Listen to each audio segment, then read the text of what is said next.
எந்த மனிதனுக்கு வயிற்றுல பசி தெரியுதோ அந்த மனிதன் மட்டுமே சமுதாயத்தை மாத்துவான். வாழ்க்கையில ஆரம்பத்துல வறுமை என்பது வாழ்க்கையினுடைய மிகப்பெரிய நன்மை உங்களுக்கு. ஏன்னா உங்களுக்கு அந்த வறுமை பல விஷயங்களை கத்துக் கொடுக்கும். வறுமைனா சாப்பாடு இல்லாம இருக்கிறது வறுமை இல்லை. அத்தியாவசிய தேவைகளை பூர்த்தி செய்வதற்கு கஷ்டப்படுவதற்கு வறுமை என்கின்ற பெயர். சாப்பிடலாம், ஆனா அத்தியாவசிய தேவை இல்ல. நான் ஒரு டென்னிஸ் கிளாஸ் ஷூ வாங்கணும்னு நினைச்சேன், வாங்க முடியல, அது வறுமை. இல்லம்மா அவங்க சொன்னாங்க நான் கவர்மெண்ட் ஸ்கூலுக்கு போனேன், ஓடுற கூட ஸ்கூல் இல்ல, ஷூ இல்ல, வறுமை. அதனால இங்க இருக்கக்கூடிய குழந்தைகளுக்கு வறுமை என்கின்ற ஒரு பசி உங்க வைத்தது. நீங்க அப்படியே அதை பயன்படுத்தி அதை ஊக்கமாக எடுத்து அதன் மூலமாக அதை வெறியாக அதை மாற்றி இன்னும் படித்து படித்து படித்து வாழ்க்கையில பெரிய மேதைகளாக நீங்கள் வர வேண்டும். கல்வி ஒன்று மட்டுமே உங்களை உயர்த்தும், வேற எதுவும் உங்களை உயர்த்தாது.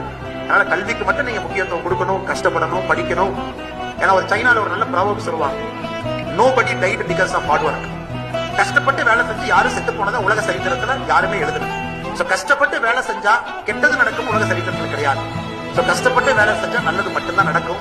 அதனால இந்த குழந்தை செல்வங்கள் இருக்கிறவங்க கஷ்டப்பட்டு படிக்கணும். ஏன்னா எல்லோருடைய எதிர்பார்ப்பு உங்க மேல இருக்கு.